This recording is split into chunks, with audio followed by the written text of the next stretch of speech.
Ladies and gentlemen, Halloween is almost here. Do you want to sit there and keep looking like a complete idiot? No! Go to sagrollapparel.com and use code SPOOKY to get 15% off your order. And get this Halloween sweater now because it's only for a limited time. Get it now.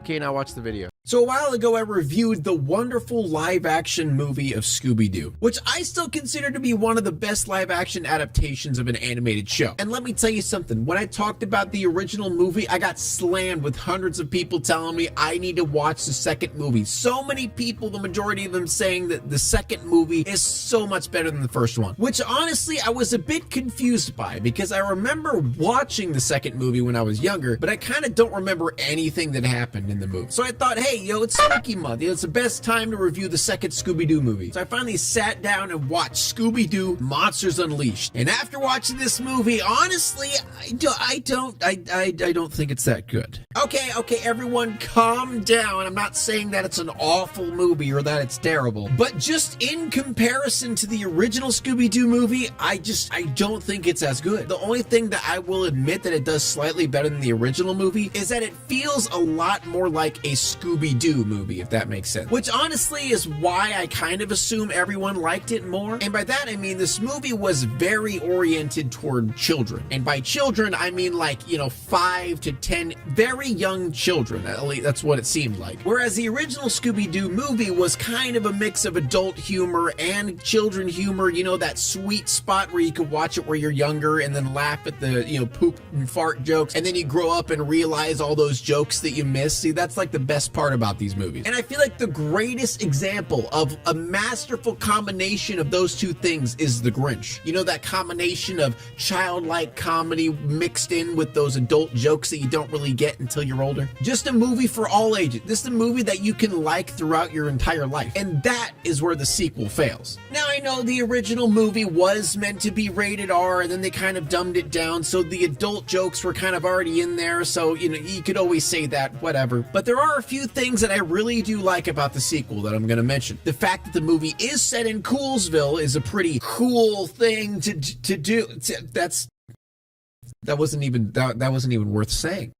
Why did I say that? The awesome callback to all of the classic Scooby-Doo enemies. And the fact that this movie follows Shaggy and Scooby on their journey to kind of be better investigators. They want to stop screwing up stuff for the gang. Honestly, it's got all the makings of a good movie. But when it comes to the humor and the jokes in this movie, it's kind of, how do I put it in terms?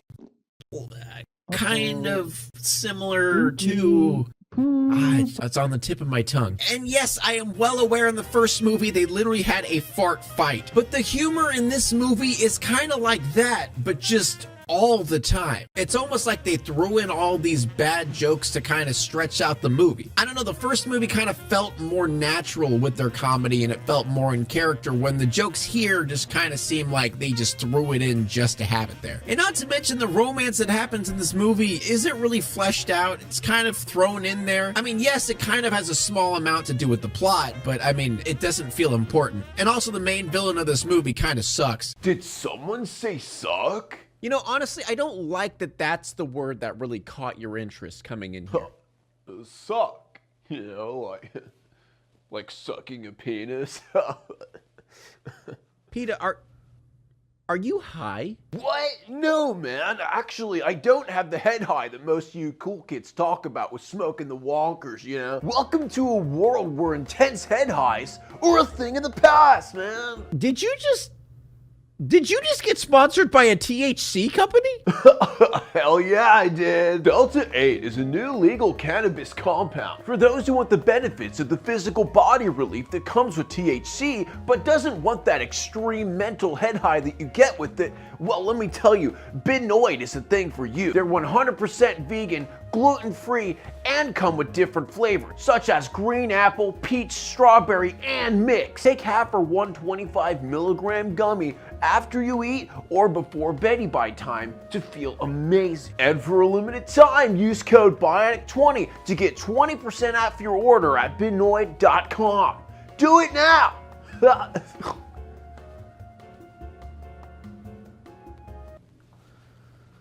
Okay, so enough of me babbling on. Let's get into this movie. So the movie starts out with a fat KFC product placement. Come on, Scooby.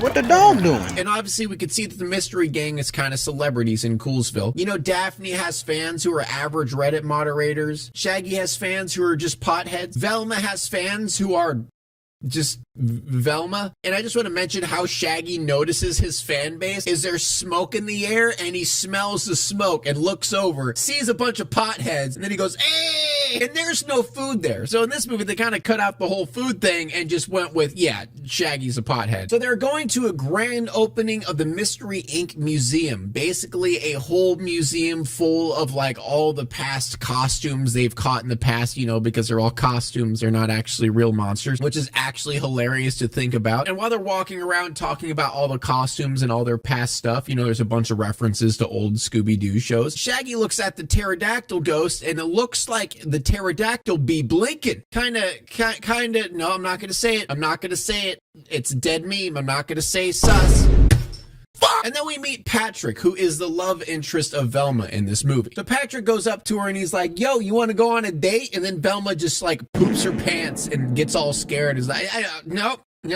Boys, cooties, cringe. And then boom, lightning on windows, explosions, monsters come out of the window. Well, one monster, it's a pterodactyl. So the gang does their gang stuff and wraps up the pterodactyl in the curtain. But looks like Shaggy and Scooby didn't tie it correctly, and then it got out. They basically wrecked the entire museum in the process. And then this dude in this robo mask with some hair poking out, I don't know. What do you even call that? What is that thing? He's like, yo, I'm coming for you, mystery gang. This is the first thing. You know, I'm coming back. It's gonna get worse. And also they discovered that the pterodactyl and the masked dude ended up stealing 2 costumes. You know, important information for later. So after this whole accident happens, Fred goes and talks to the press, and Daphne's like, yo, you probably shouldn't because the press kind of sucks. And he's like, no, the press loves us. Turns out that journalist right there, yeah, she kind of hates all of them apparently, because she does what the media does best and takes things out of context and kind of makes Fred and the mystery gang all look like they hate Coolsville. So they kind of turn this whole thing with the masked dude destroying the museum and making it the mystery gang's fault. And obviously, since Shaggy and Scooby were the ones who kind of messed up on the rope and ended up accidentally destroying everything there, they kind of blame themselves. They even overhear the gang talking about like how, oh, I'm sorry, I should have double checked because it's Shaggy and Scooby. And this is where the main plot of the movie starts. Shaggy and Scooby are kind of like, you know what, I'm tired of being the one that always messes up. We're tired of being the ones that always screws things up. Let's go figure this out ourselves and show them that we're actually good at being investigators.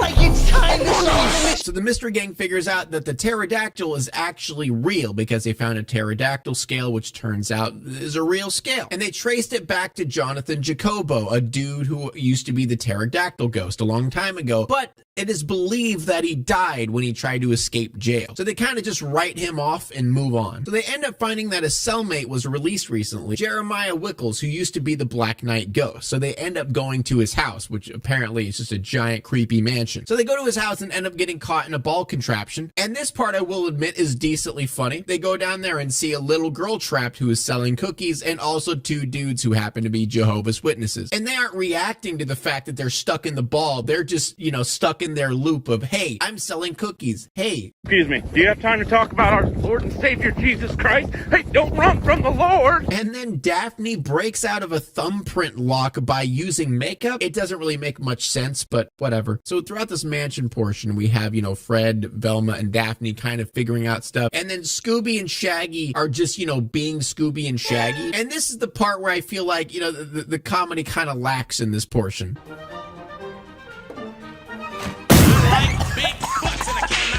So anyway, Velma, Daphne, and Fred figure out there's a book there, and that it's a book on how to create monsters. So don't know why that's surprising when, you know, in the first movie, there were literally monsters. Whatever, moving on. So Scooby-Doo kind of just grabs a bunch of random junk just because he wants it and brings it to Shaggy. It just so happens that he accidentally stepped on a sticky note, which happened to be a clue. And all the note says is the faux ghost tonight. So this part's actually a continuity error that I'm not sure if many people saw. But when they're dancing around about the fact that they figured out, you know, a clue, Shaggy actually drops the sticky note that was the clue. And then they end up running into the Black Knight ghost and getting freaked out and running away. But later on in the movie, he actually has the note. It's just a small little continuity error that I saw. So Daphne ends up getting in a fight with the Black Knight ghost, which has some pretty cool choreography because this is Sarah Michelle Gellar, so you can expect some pretty cool fight scenes. And I kind of like how they transferred over that from the first movie, how, you know, she learned that karate stuff at the end of the movie and then it transferred over to this movie. I like that. And how they end up defeating the Black Knight ghost, which is, you know, talking about how I don't like some of the comedy of this movie, is they just kick him in the nuts. That's how they beat him. And then he says, right in the round tables, because he's a knight,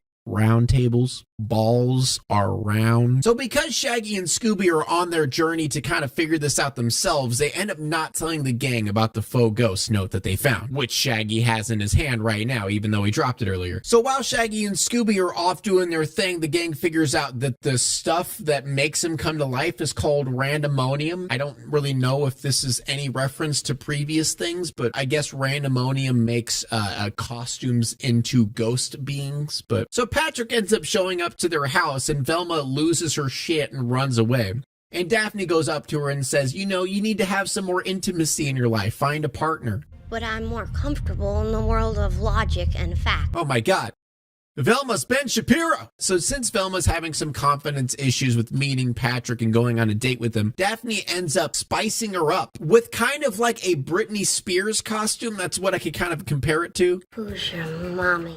My mommy? Come on, let's solve them. This part's just kind of awkward. It's just Velma walking around in like super tight leather costume with heels on, and she's like stumbling around and stuff. And obviously you can see that Patrick is kind of like thrown off by this. So anyway, Shaggy and Scooby go to the faux ghost, which apparently is just a bar for villains who wear costumes that harass people. It's so funny put it in an IRL setting. And it's kind of funny that they all have like a meetup bar, like just gives away their position. And Shaggy and Scooby end up wearing costumes that, you know, aren't actually really costumes. They kind of wear something that looks like they're from the 70s. So they end up finding Old Man Winkles, the dude they've been searching for in the bar. And basically the old man just kind of gives them a warning, stay out of this game. You know, you don't want to be involved in this stuff. And then we get a random musical number that is just there. There's not really a reason for it except just for Scooby-Doo to dance. And then long story short, they end up getting caught and ran out of the building. So anyway, back to the mystery gang, they end up getting to the museum and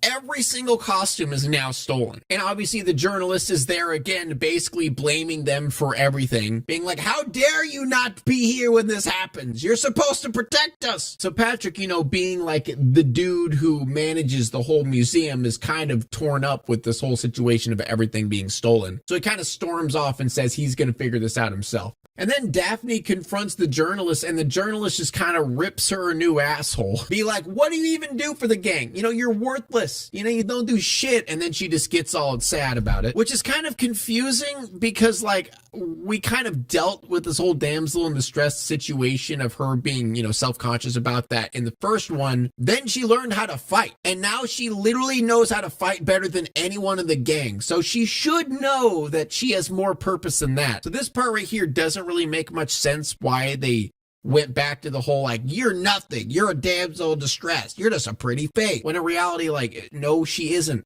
Like, she literally fought a ghost earlier. So Shaggy and Scooby go back to the place with all the villains, and Patrick is apparently yelling at a dude about the situation with all of their costumes being taken. And that seems pretty suspicious if you ask me. And not only that, but he kind of confronts Shaggy and Scooby like, hey, what, you think I'm the bad guy? Huh? You starting to be sussy of me? I'm not the imposter. I've made too many Among Us jokes in this video. Just take down the video. Just take down this whole video. I don't even want to do it anymore. So Fred, Velma, and Daphne end up finding the old man and yelling like, yo, you're caught. And in reality, he actually wasn't doing anything bad. He was just pitching to investors. He's literally making a pitch for an amusement park for kids. So Shaggy and Scooby kind of end up stumbling their way into a laboratory. You know, just kind of like how they do. They don't really know where they're going. They just start going and end up somewhere. And this part is just another one of those parts that just, I personally don't find that funny. But as a kid, you would probably find funny. They start sucking up different potions and then they turn into different things. And this is where the muscly Shaggy meme comes from. But they end up blowing a hole through a wall, and it turns out that wall is actually to the area where Fred, Velma, and Daphne are. So they all meet up, go into the laboratory, and find all of the costumes hanging on this thing with like a big machine of randomonium, basically implying that, you know, they're going to turn them into monsters. So Velma actually starts piecing together that she thinks Patrick is the one who's actually doing all of this stuff. I mean, he's literally the manager of the museum. And also earlier, Shaggy and Scooby kind of saw him going insane on a dude. And then Shaggy and Scooby rap. My name is Shaggy Fresh, and I'm the best at solving crimes. When the monsters see my face, they start to scream and shake like a girl with Justin Timberlake. To be fair here, it was kind of a trend in the early 2000s to just add something with rap when it had to do with the kids' movie. So it had to have rap in it somewhere. But anyway, Shaggy and Scooby, just being Shaggy and Scooby, start pressing a billion buttons and making a bad rap song and turning all of the costumes into real ghosts. So this is where a big plot hole comes in that I don't really like. So Shaggy and Scooby end up yoinking the control panel. You know, the thing where you press a bunch of buttons and all that stuff that ended up turning them into monsters. The main bad guy says, get them and get that control panel, because with that control panel, they could ruin everything, which is kind of confusing to me. Just, destroy the machine or make a new control panel. I mean, he made the whole thing, didn't he? And if the only way to turn them off of ghost mode is that control panel, just destroy the machine. There's so many options. There's so many options you could do. You know? I mean, to be fair, this really shouldn't annoy me this much. I mean, yeah, it's a kid's movie, but it's just so dumb. It's such a dumb thing. But anyway, this whole part's just a big-ass chase scene, and I honestly find this hilarious. So the entire town is kind of getting destroyed by all these random monsters. Like, there's an oil monster, an electricity monster. I don't remember their names. I'm sorry. So instead of, like, just worrying about not dying, they all protest the Mystery Inc. They literally run up to their building with like protest masks, like, fuck you guys, you're the reason this is happening. Like, just give them a chance, man. Like, just give them a chance. Like, isn't Mystery Inc. supposed to fix this stuff? You know, honestly, this makes sense. If, like, your town's being destroyed by something, instead of, like, worrying about protecting yourself, you're just going to go yell at someone else and blame them. It's pretty accurate of most people, actually. So they end up going back to their, like, original hut where everything kind of started with them. And ironically, Shaggy and Scooby, you know, wanting to solve the mystery themselves and fix everything themselves, ended up making the worst mistake they've ever made before. So everyone's morale's pretty low. And they start reminiscing a little bit like, man, things were so simple back then. Life was easy. And then Velma gets the idea, hey, let's reroute this control panel and then put it back on the thing and press a button and poof, bad guys be gone. Doesn't make sense, but I don't care. Let's keep going. And then they do what every cool crew does whenever they need to do something really fast. They just montage it real quick. Yo, you guys ready to do a montage, bro? Let's fucking do it. Doing stuff really cool. A montage is really cool. 2000s are so really cool. I'm very, really cool. Doing stuff really cool. A montage is really cool. Only having a montage in there without us. And then we get a little bit of existential crisis, probably one of the very few times we get a really serious moment for Shaggy and Scooby, where Shaggy says he just wants one time to actually do the right thing on purpose. Velma ends up fixing the control panel. They end up getting chased by the sea monster ghost. God, I forget his name. And then getting attacked by the pterodactyl ghost, and then making their way back. And then they end up finding the Black Knight ghost. And then they have a really cringe moment where Fred walks out there like he's gonna face him, and they freaking play Dead or Alive.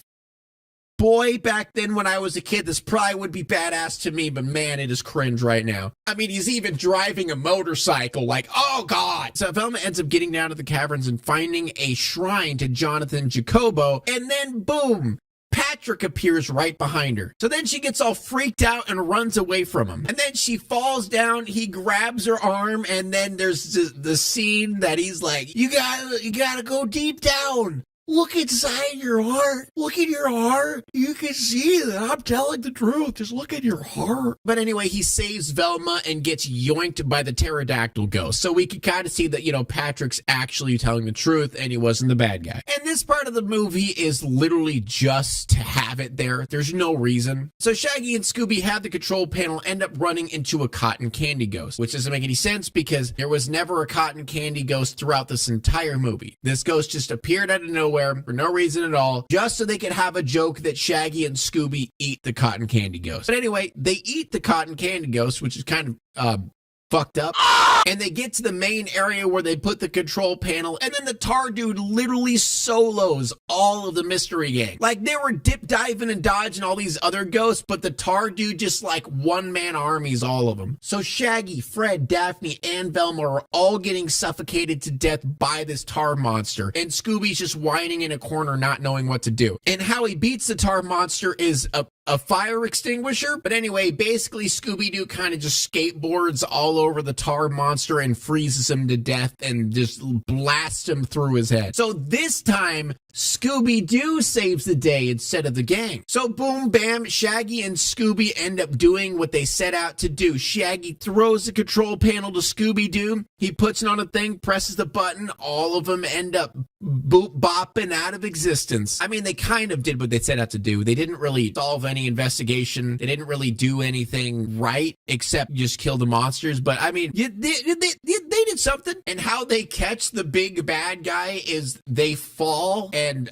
get caught on something. So that was pretty anticlimactic. So the bad guy, spoiler alert, by the way, whoever wants to watch Scooby-Doo 2, I mean, it's in 2004. Like, I really think we're past spoilers at this point. But turns out it was actually the news reporter who actually was Jonathan Jacobo the whole time. So it turns out he didn't die. What a surprise. Like, not gonna lie, I kind of knew that from like watching it the first time. It was pretty predictable, but I mean, it was a decent journey. And then it ends with Velma being like, hey, Patrick, you're kind of cute. I like you. And then Patrick's like, yo, yeah, I like you. We both wear glasses. We're both nerds. Let's. And then obviously the movie ends on a dance number with Ruben Studdard. Do you guys remember Ruben Studdard? The dude from American Idol? That was like season, what, 1, I think? I forgot about that guy. But anyway, there you have it, ladies and gentlemen. Scooby-Doo 2, the movie. Again, not as good as I was expecting. Decent. Definitely kids movie. Very kid-oriented. A lot of things I didn't like, but you know, there's a decent amount of stuff I did like. But again, I don't consider it better than the first one, that's for sure. But if you guys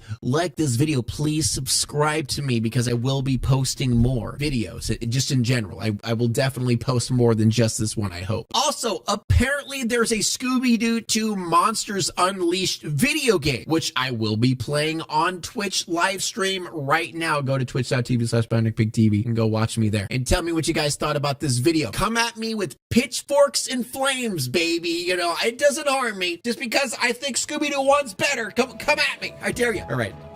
Thanks for watching. I guess.